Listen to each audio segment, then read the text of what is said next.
àwa wà lórí justice for Timothy ní tiwa o ibẹ̀ náà la sì wà ẹjá máa bá n táwa gbé lọ́wọ́ lọ kì í ṣe gbogbo téèyàn bá ń lọ síbì kan tí wọ́n bá fà lẹ́wù tó ń dúró tó ń wo bẹ̀ tó ń dúró tó ń wo bẹ̀ kò níbi tó ń lọ ni ṣé tó bá gbájúmọ́ ibi tó ń lọ bẹ̀ yẹn ẹ tí falẹ́wù gan tẹ̀lé yọ mọ̀ wípé táwọn jọ ṣe nìyí. So ọ̀rọ̀ Timothy tá a wà lẹ́nu ẹ̀ kì í sí ọ̀rọ̀ ọjà kì í sí ọ̀rọ̀ téèyàn tẹ̀lé máa gbà bí ẹ̀ ń gbàgbá ọtí láti fi ṣe nǹkan kan pé jẹ́ ń gbà bí wọlé jẹ́ ń ṣe lé ìbọyà nǹkan báyìí ó ṣẹlẹ̀ no n tá a wà after lórí ọ̀rọ̀ yìí ni pé justice or nothing tá a bá ti rí justice kò sọ̀rọ̀ justice adúpẹ́lọ́ gbogbo ẹ̀yin tẹ̀ ń tẹ̀lé wa adúpẹ́lọ́ gbogbo ẹ̀yin tẹ̀ ń ṣe àrẹ̀ adúpẹ́lọ́ gbogbo ọmọ ìpínlẹ̀ Ọ̀yọ́ adúpẹ́lọ́ gbogbo ọmọ ìpínlẹ̀ Ọ̀ṣun adúpẹ́lọ́ gbogbo ẹ̀yin tẹ́ wà jákèjádò Nàìjíríà adúpẹ́ tẹ́ ẹ̀ bọ́ lọ́wọ́ ẹ̀yin tẹ́ ẹ̀ bọ́ yọ tán tẹ́ ẹ̀ bọ́ sùn tán ṣùgbọ́n tẹ́ ẹ̀ kórìíra ritualist tẹ́ ẹ̀ kórìíra àwọn afẹ̀jẹ̀sowó tẹ́ ẹ̀ kórìíra àwọn abayé ẹni jẹ́ tẹ́ ẹ̀ kórìíra àwọn tí ọ̀jẹ́ Nàìjíríà gòkè àgbà tẹ́ ẹ̀ kórìíra àwọn ọ̀bàyéjẹ́ tẹ́ ẹ̀ ń tẹ̀lé kárí ìdájọ́ òdodo lórí Timothy. Oríyọmí Hamzat ló kọ tèmi èmi ò ní bùkátà kankan bẹ́ẹ̀ ni mi ò ní nǹkan kan dàpọ̀ pẹ̀lú Adédoyin rí àti gbogbo àwọn tí wọ́n mú ní Hilton Hotel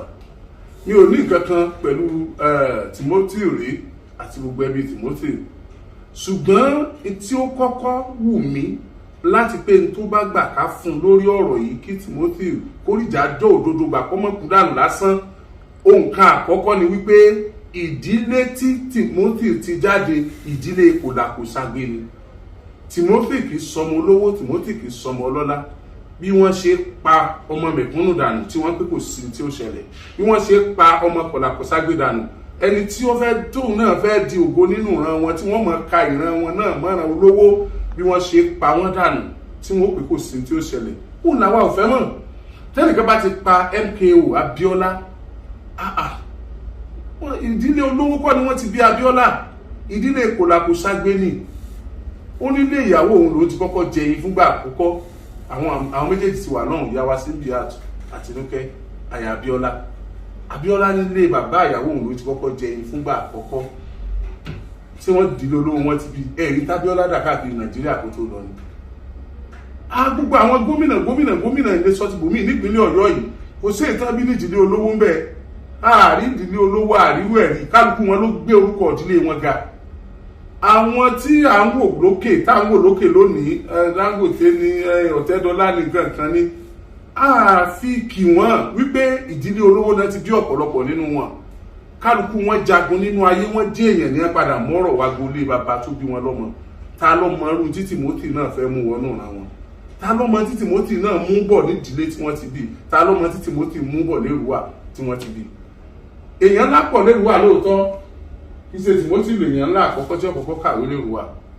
bẹ́ẹ̀ ni àwọn kan sì ń kàwé lọ́wọ́ báyìí àwọn kan kà á jùlọ àwọn kan ò tí ì kà á tó ṣùgbọ́n sáwá morí tó gbé wáyé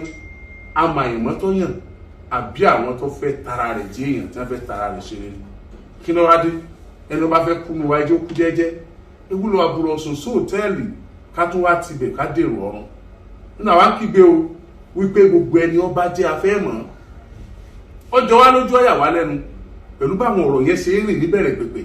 ọwọ́ amúnú bí wa pé kò yẹ kó rí bẹ́ẹ̀ láfi ní ká ké gbàjarè fáyé kí àwọn ọlọ́pàá tí wọ́n ń ṣòdodo bíi DCP Dísù tó jẹ́ olórí instant response team kí wọ́n gbọ́ kí IG kí wọ́n gbọ́ àti àwọn èèyàn rẹ̀ tí wọ́n wà nínú ọlọ́pàá tí wọ́n já bí amọ̀ tán náà fẹ́ fojú sunkún ọmọ kí wọ́n bá wa gbé ìgbésẹ̀ lórí ẹ̀ ńlọ́fà o tá a fi fa ọ̀rọ̀ ọ̀hún tá pé lówè tó fẹ́ láronú tó di pa búlọ̀kì ààrẹ ni lórí Facebook àti lórí gbogbo ayélujára tí kálukú ń lò tọ́ wọ́n tún kí ní káàbọ̀ lónìí o ẹjẹ́ àjọmọ́ ká lọ mo láǹfààní láti gbélé ìsìn létí gẹ́gẹ́ bí mo ṣe sọ fún yín kó lè máa pẹ́ díẹ̀ láti máa rí mi wò lórí Facebook nítorí ìgbìyànjú láabi tí wọ́n ń ṣe káyọ́ mọ́ bá gbọ́ bí ọ̀rọ̀ kù sí kí wọ́n lè mọ́ bá máa tẹ̀lé wa ká lọ mo ṣe ní ẹjọ́ ìmí ní Oríyọmí Hamzat Rescue Mission lórí YouTube kẹ́ subscribe tàbí Oríyọmí Hamzat Official lórí Instagram ká lè mọ̀ ọjọ́ kó mọ́ra wọn lọ mo ti ní lẹ́gbẹ̀ẹ́ mi lónìí ṣé lóòótọ́ ni wọ́n àtàkì ẹ̀gbọ́n Timothy Gbadé tó ní ọ̀pọ̀lọpọ̀ evidences lọ́wọ́ let me put it that way tó ní àwọn ẹ̀rí tó gáyàtà lọ́wọ́ ṣé lóòótọ́ ni wọ́n fẹ́ pa nílùú Èrúwà ṣé lóòótọ́ lọ́lọ́pàá àtàwọn àmọ̀tẹ́kùn dóòlà ẹ̀mí rẹ̀ bó ló ṣe jẹ́ gan-an só lè sọ fún wa àti pé ìgbìyànjú ẹ̀yin ọmọ Nàìjíríà láti gbà tọ́rọ̀ yìí sí ṣẹlẹ̀ tí ó wá yẹ ká dúpẹ́ ẹ jẹ́ á dúpẹ́ ká wá tẹ̀síwájú sọ bí ọ̀rọ̀ dé torí ibi tọ́rọ̀ dé ibi tó tún lágbára ni ẹ káàbọ̀ Mr. Gbadé Adéoyè Adégòkè ẹ káàbọ̀ sá. Mo dúpẹ́ púpọ̀ ní ọwọ́ Ọlọ́run lákọ̀ọ́kọ́ Ọlọ́run ní lẹ́yìn Ọlọ́run aláàjì Ọlọ́run náà tún ní. Bẹ́ẹ̀ mo fi ọpẹ́ fún Ọlọ́run lákọ̀ọ́kọ́ lórí ìṣẹ̀dúṣẹlẹ̀ yìí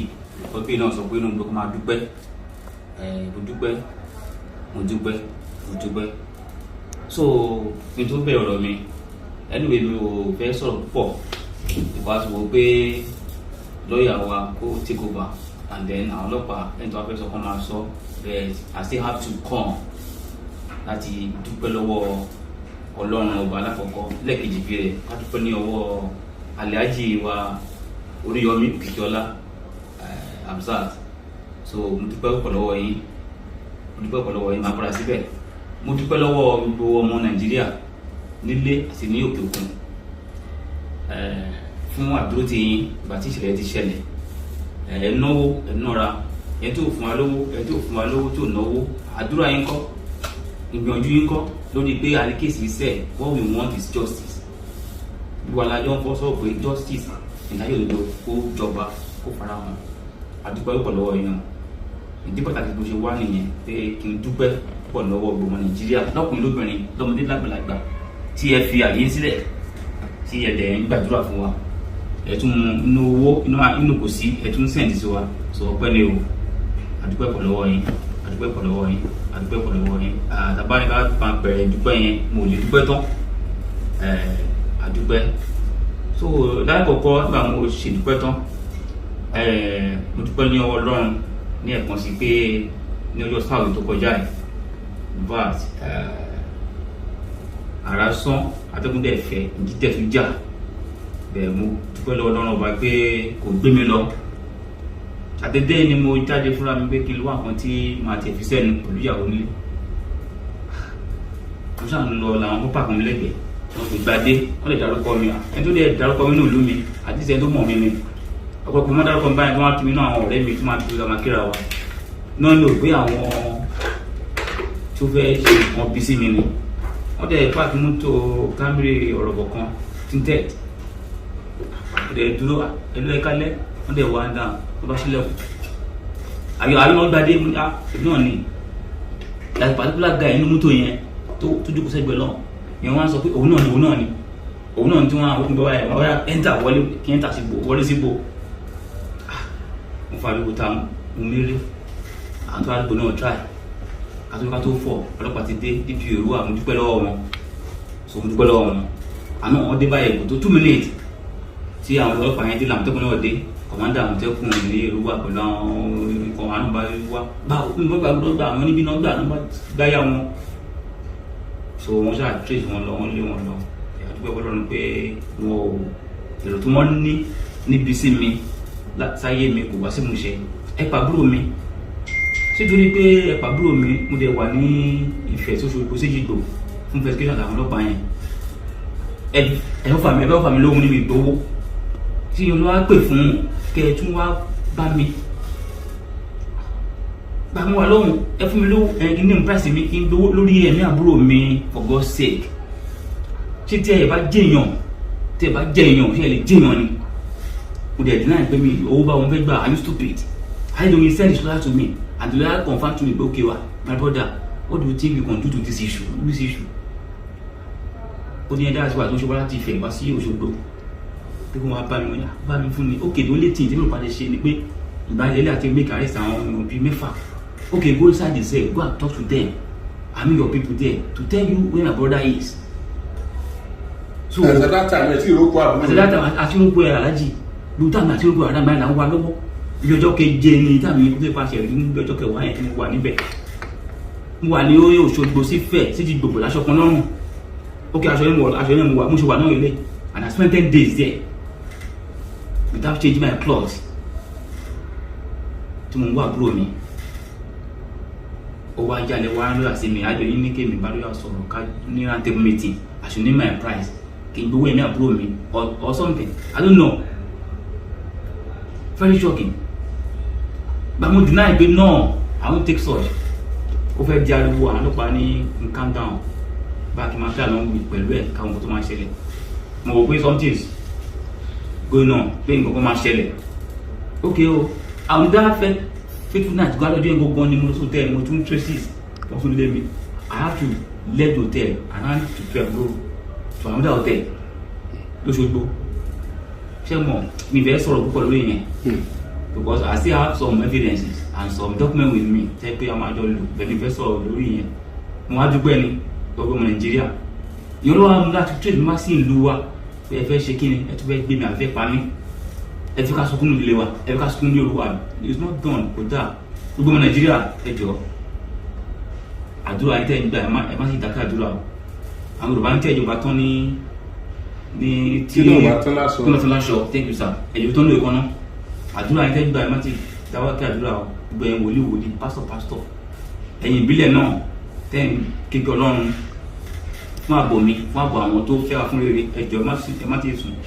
àdúrà wa ló máa gbà àdúrà yẹn lórí mi lórí ayé àlájì lórí ayé gbogbo àwọn àtàwọn àjọ rẹ ní dáadáa ó máa gbà àṣẹ ìdùnnú rẹ bẹ́ẹ̀ I thank God pé wọn ò rí mi fi ṣe kankan lọ́jọ́ yẹn Saturday yẹn with the help quick intervention of Nigeria Police the Road Division and Àmọ̀tẹ́kùn so mo dúpẹ́ pọ̀ lọ́wọ́ wọn so níbi tí ọ̀rọ̀ dé báyìí mo sọ lẹ́ẹ̀kan pé àwa dúpẹ́ ni. police station ni wọ́n gbé yín lọ lọ́jọ́ yẹn. ọjọ́ yẹn táwọn ọlọ́pàá yẹn dé so wọ́n láti tún trace mi lọ sínú igbó tí mo lo hajj sí so wọ́n gbé mi tó lánàá igbó yẹn wá ni so inú mi dùn wọ́n wá gbé mi láti igbó yẹn gbé mi lọ sí ilé ọ̀dọ̀ mi láti gbé wáìfì mi mi tó dé yín sìn ò lè súnlé pẹ̀lú ìyàwó ẹ̀ so wọ́n lọ gbé mi pẹ̀lú ìyàwó ẹ̀ lọ́mọ àpò àsomútò gbó wa lọ gbàtọ́ lọ́jọ́ kejì so mo dúpẹ́ DPO profile security Àmọ̀tẹ́kùn wọn náà lọ wá sí ọ̀dọ̀ mi mo yẹn sọ̀rọ̀ yìí wọ́n ṣùgbọ́n ní ọ̀dọ̀ mi lọ ìyàwó àtàwọn ọmọ mi at least màtí mi ò bá sí nílé tó ń bá lébi tó ń bá rí mú mi kó má gbé ọmọ àbíyàwó ọlọ́mọ ẹ̀ka rí pé mo dúpẹ́ pọ̀ lọ́wọ́ wọn. so ìbéèrè nǹkan tí mo kàn fẹ́ béèrè wọ́n ní bóyá àwọn ọmọ hòtẹ́ẹ̀lì tí wọ́n bá Adédoyin ṣiṣẹ́ lóòtẹ́ẹ̀lì bóyá àwọn ni wọ́n fẹ́ kó bá Adédoyin tí wọ́n kàn lo aṣọ hòtẹ́ẹ̀lì Adédoyin tí wọ́n fi wé òkú yẹn pé bóyá fẹ́ lè kó bá Adédoyin ni pé Adédoyin ò lè mọ̀ sí. gbogbo ọmọ Nàìjíríà ṣe rí ọ̀rọ̀ yẹn kò rí bẹ́ẹ̀ bàbá actually mi ò fẹ́ sọ̀rọ̀ lórí yẹn púpọ̀ ọ̀rọ̀ sì wà ní kù bàbá ọmọ Nàìjíríà ọ̀rọ̀ sì wà ní kù wọ́n tó mọ̀ ní wọ́n kọ́ wà ní kù mí wọ́n mọ̀ bàbá ọ̀rọ̀ wà ní kù mí bẹ́ẹ̀ mi ní sọ púpọ̀ lórí ẹ̀ àwọn ọlọ́pàá náà máa sọ̀rọ̀ very soon mo ní bá sọ̀rọ̀ yìí mo ṣe tàbíjáde ni Àbújá mo ti láàánú sí so Àbújá mo ti dé so alájí nípa ìtẹ́gbèrè yẹn àwọn ọlọ́pàá máa bá sọ̀rọ̀ lórí ẹ̀ very soon ẹ dáhùn ẹ má dáhùn very soon gbogbo dáhùn tí mo bá bí tẹ́ bá rò pé tẹ́ bá dáhùn yóò ṣàkóbá fún ìwádìí tó ń lọ lọ́wọ́ ẹ má dà mí lọ. ìdí nìyẹn tí mo fi ń sọ báyẹn ó má ṣàkóbá fún iṣẹ́ ìwádìí torí ìwádìí ṣì ń lọ ó tún pa àwọn èèyàn tó wá tún mú. etí ẹ bá rò pé kò ní ṣàkóbá fún iṣẹ́ ìwádìí yẹn ni kẹ́ ẹ sọ bẹ́ẹ̀. a rí rìsíìtì kan tí Esther wà lé báwo lẹ́yìn ṣe rí rìsíìtì yẹn. ẹ ṣe púpọ̀ aláàjì àti gbogbo ọmọ Nàìjíríà tó yẹ mo sọ pé ọ̀rọ̀ pọ̀ nínú mi and I have some facts some evidences like you just said yẹn pé ó wà lọ́wọ́ mi that's why I don fi lé mi kiri aláàjì gbàdúrà pé wọn ò lè rí mi mú bàbá agbára Ọlọ́run láṣẹ ìdìmọ̀ rẹ̀ wọn ò lè rí mi mú Ọlọ́run nípa tí ṣòwò bàbá Ọlọ́run ní wọn ò lè rí mi mú ṣẹ́rí nǹkan tí mo fẹ́ sọ nípa ẹni ẹni pé ẹni sọ kékeré lórí ẹ̀ gbà tí ìfẹ́sùn yẹn bẹ̀rẹ̀ so ká dúpẹ́ pé Ọlọ́run jẹ́ kí n lọ síbẹ̀ yẹn ká lè dúpẹ́ pé àbúrò mi náà kò sùn ẹ̀jẹ̀ mú ó kó sínú mi ẹ̀bí sọ báyẹn because mo ṣe ń ṣe lọ́wọ́ yẹn mi gan ó kọjá òye mi bàbá mo ń behave mo ń sọ̀rọ̀ ó dẹ̀ ń bọ́ sí mo ń behave mo ń wà ó dẹ̀ ń bọ́ sí I call the wife mo pè á l'Abuja kó tiẹ̀ túlé bẹ́ẹ̀ ó dẹ̀ lè rí nǹkan kan bẹ́ẹ̀ bí previous receipt lọ́ọ̀ sí because ó pè ó ló ń wà ló tẹ̀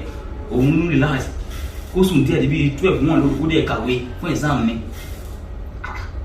ó dẹ̀ túlé ló bá pè mí padà pé àbọ̀kọ mi mo sí receipt wo ó sẹ́ndẹ̀ ó sẹ́ndẹ̀ sí WhatsApp ó bí ẹ tí iná náà tẹ̀ yẹn hòtẹ́ẹ̀lì tí wọ́n àti tá ti lọ tí wọ́n ní kò lọ síbẹ̀ ẹni ìwòsàn ọlọ́pàá ṣe gbogbo pé ọyẹ ká proceed láti lọ sí fẹ́ hòtẹ́ẹ̀lì receipt ìgbẹ̀lú sùn last week precious the police was telling me pé Mr. Gbadé èèyàn lè sùn ní ibì kan lánàá fún láti ní ẹ̀wọ̀n ẹ má dà lórí fún mi o má bá yín jà o okay mo accept but let's go there on our way going I still make effort ọlọ́pàá effort I make ọlọ́pàá ọmọ sí bàbá I still make effort àkọ́tà àti báńkì àbúrò mi ǹjẹ́ ó ṣe transaction kan ní ọjọ́ Friday take off for his life ló tẹ̀ sí mọ́ ṣé mọ́ very open to the wife even to himself to win the family